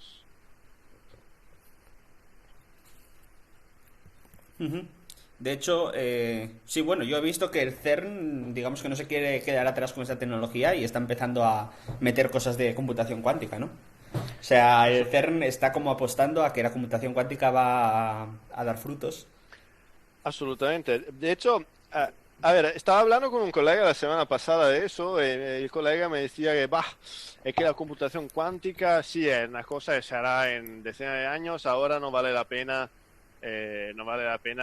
emplear demasiados recursos. El tema es que no, porque justo este tipo de cosas son cosas que si estudias, que tienes que estudiar ahora para ser el primero a disfrutarlas, a hacerlo.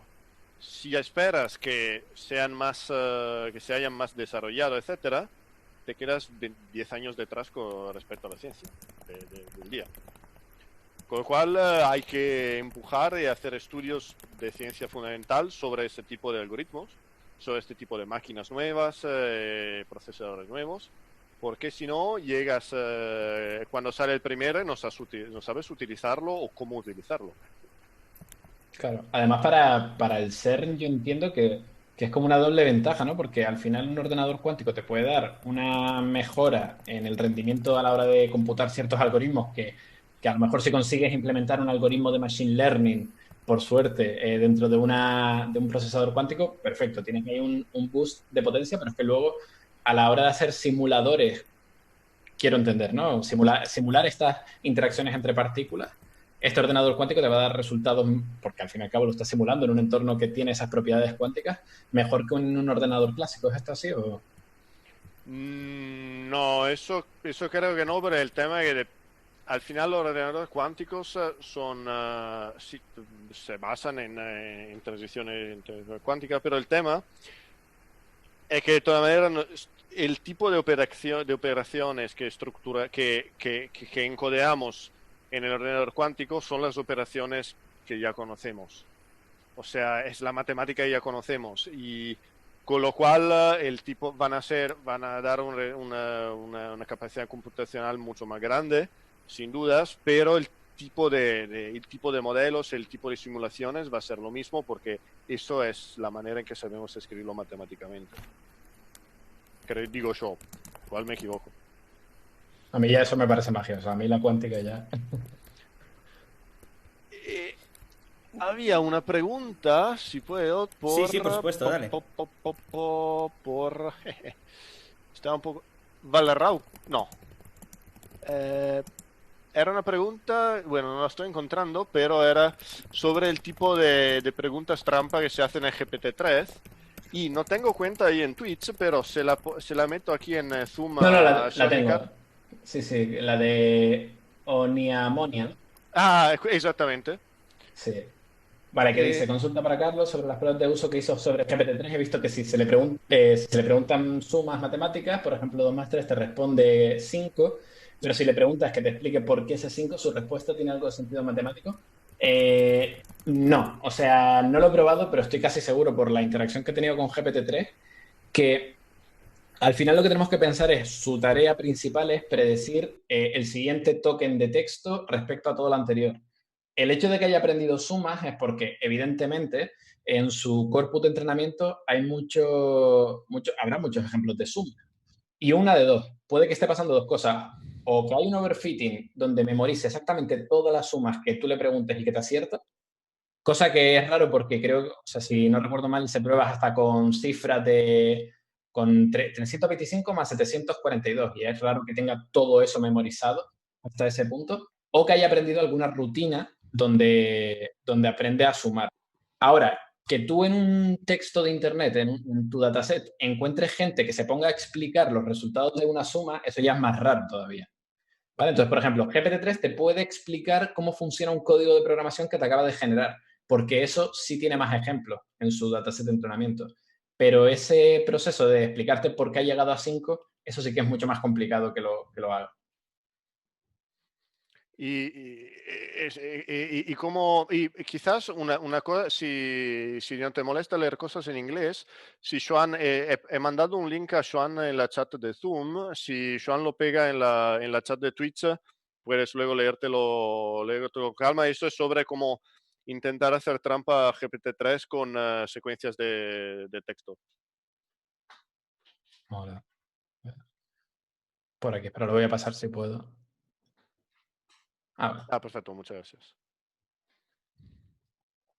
Sí, sí, o sea, GPT-3 tiene muchas deficiencias, incluso haciendo pruebas, tengo en el canal ahí 2 vídeos y pico haciendo pruebas y hay algunas que fallan. Una de las cosas interesantes que fallan y que sí es un tipo de ejemplo que sí podrías encontrar en el dataset es a la hora de hacer humor.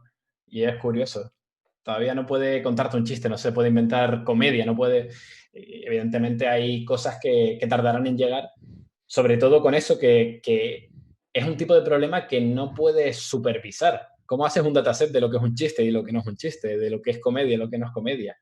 La ironía, ¿la llega a entender? Hay un montón de cosas que todavía trascienden a GPT-3 y posiblemente a GPT. Sí, y también la entonación. Por ejemplo, si yo ahora me meto a hablar así, como si fuera de Roma, GPT-3 eso todavía no se entera, típicamente. Claro. Qué bueno. Tal cual. Pues no sé si hay alguna Eh, pregunta. sí, aquí estaban preguntando que si hacen falta físicos para estudiar, para desarrollar ordenadores cuánticos y que si se conoce todo a nivel fundamental y ahora es solo ingeniería o no.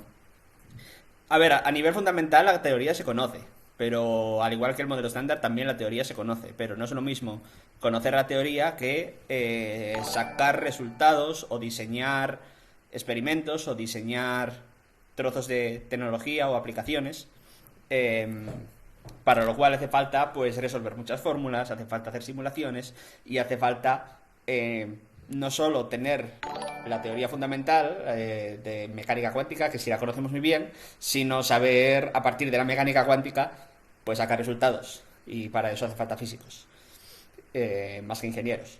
Por supuesto, todo el desarrollo de la computación cuántica va a ser, como todo en el CERN y como todo en este tipo de tecnologías, una colaboración entre físicos e ingenieros. Pero hace falta físicos porque aunque se sepa la teoría, la mecánica cuántica, que esté intacta desde los años 30 del siglo pasado, pues todavía hace falta físicos para que hagan las simulaciones adecuadas de cómo pasar de la teoría fundamental, que sí que está completa, a el caso del problema que queremos resolver ahora, ordenadores cuánticos. ¿Vale? Había por ahí alguna otra pregunta que se nos quedó, ¿no? Porque hicieron como un montón, que además había algunas bastante interesantes y me gustaría que no nos quedara ninguna sin contestar. Estoy mirando, a ver.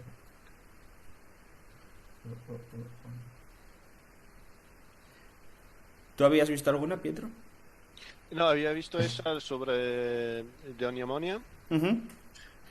Hay una que es GPT-3 se come. Es que en realidad no explicamos lo que es GPT-3 No, pero de bueno, cero, porque, bre- porque sí, vamos, hemos asumido que se sabía, pero es cierto. Es un tema, la verdad que se ha hecho bastante viral, sobre todo en Estados Unidos. Pero bueno, brevemente, GPT-3 es un tipo de modelo de deep learning diseñado por la empresa OpenAI, cuya única tarea para la cual se le ha entrenado es para aprender a predecir cuál es la siguiente palabra. Es exactamente, tú le das como input una secuencia de palabras y tiene que aprender la siguiente. Hi. Se ha entrenado a lo bestia, se ha escalado a lo bestia respecto a lo que era el modelo el año pasado y se han conseguido unos resultados bastante sorprendentes, hasta el punto de que puedes tener conversaciones, fingir noticias, puedes hacer muchas cosas que, bueno, generan bastante inquietudes y que por eso se ha hecho bastante viral. voy a poner aquí tu vídeo donde explicas GPT-3 para que después del directo, pues quien Genial, quiera se puede ir a verlo. genial. Y no veo ninguna preguntilla más. No sé si alguien nota que falta algo por responder. Sí, porfa. De cualquier manera, ya llevamos más de hora y media hablando, y nada, a mí me ha parecido bastante fructífero y que hemos hablado un poquito de inteligencia artificial, de física, de las aplicaciones y un poquito del futuro. Eh, no sé, ¿queréis añadir algo más, Pietro, Carlos? ¿Algo que queráis añadir? que se os haya quedado ahí por comentar. Para mí, es- sustancialmente creo que hemos exhaurido mucho la mayoría de los temas de que hemos hablado. Y la verdad que fue una muy buena discusión. Me encantó hablar contigo, Carlos, y contigo, Joan, y con todos ustedes de la chat. Fue Ujú. fantástico. Sí, yo igual, o sea, ha sido un placer y además, justo casualmente tocar el tema de eso, de lo que hice en el máster, que dije, ¿a qué coño estoy haciendo esto? Pues mira, para tener esta charla hoy, poder defenderme lo mejor que puedo y además a mí que me encanta todo lo que hacéis en el CERN, ya lo sabéis, Juan, pues un placer, sí, un placer. Nada, pues el placer es mío de haberos tenido aquí charlando de esto. Y nada, yo la verdad que a mí cada vez más me gustan estos temas y cada vez más estoy ilusionado con todos estos avances de GPT-3, inteligencia artificial, de cómo se pueden utilizar en mi día a día en el trabajo y sobre todo de cómo van a afectar también eh, a la sociedad cuando se implementen tecnologías bueno, que implementen estas tecnologías a tope. Así que nada, ha sido un placer la charla.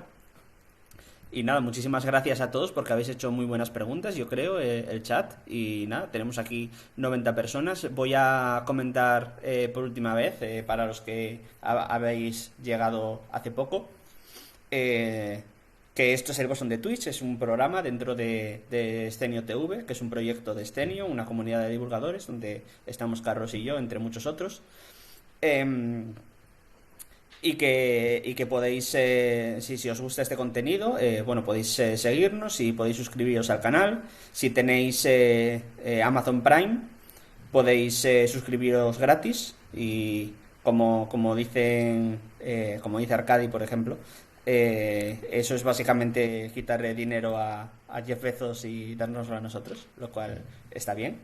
Y el 50% de todo el dinero que recaudemos va para la Asociación Española contra el Cáncer, así que hacéis dos buenas acciones por una si os suscribís.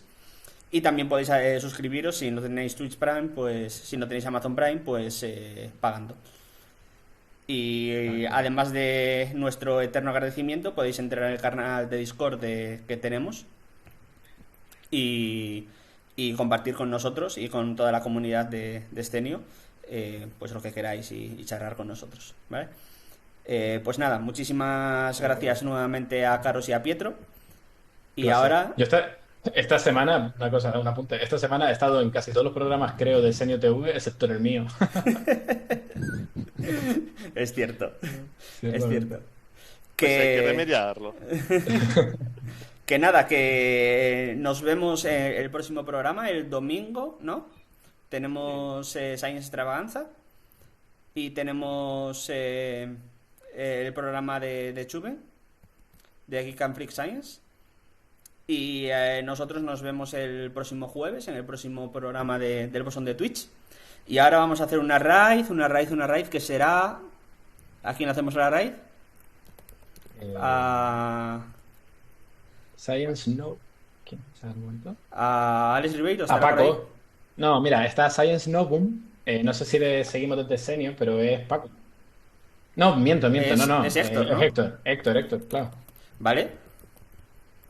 Sí, sí, pues para él. Que además voy a estar la semana que viene con él ahí, así que. ¿Ah, No, sí? que sí, pero estoy haciendo spam, entonces contraprogramándote. Está feísimo eso, no he dicho nada. Justo el mismo día, pero vamos a ver. Pero bueno, sí, le podemos hacer ahí una raid y así todo queda dentro del ser. Vale. No, si es que de hecho Héctor está ahí como puesto en el bosón de Twitch, no sé qué hace aquí. ¿Qué no hace aquí? Debería estar aquí acompañándonos. ¿Cómo se escribe? Science Science Novum. Novum. barra baja. No. Espérate, te lo pego si quieres por el chat de Twitch. Vale, lo tengo. ¿Lo tienes? Vale, ¿qué frase le decimos? Eh, De- entonces, Dios. Digo algo. Decimos todos... no sé. GPT-3 destruirá el CERN o algo así. Venga, GPT-3 destruirá. GPT-3 Maravilloso. destruirá el CERN. GPT-3 destruirá el CERN. Copiar y pegar. Todo el mundo. Ahí. A Héctor. tope. Y le mandamos un saludito desde el bosón de Twitch. Ok. ¿Vale? Pues nada, chicos. Ya está hecha la raíz, la cuenta atrás. Muchísimas gracias nuevamente, Carlos y Pietro, por venir aquí hoy en este programa. Y nada, muchas gracias también al chat por vernos. Y lo dicho, nos vemos el domingo en el próximo programa y el próximo jueves en el bosón de Twitch. Ok, muchas gracias. ¿Esto cómo va lo de la red? Yo nunca me entero de la red. ¿Está hecha o no está hecha ya? Está hecha, o sea, está la cuenta atrás, pero ahora la voy a iniciar, ¿vale? Dale caña. Venga, Un placer a todos. Gracias. chao. Un placer, muchas gracias a todos. Ay.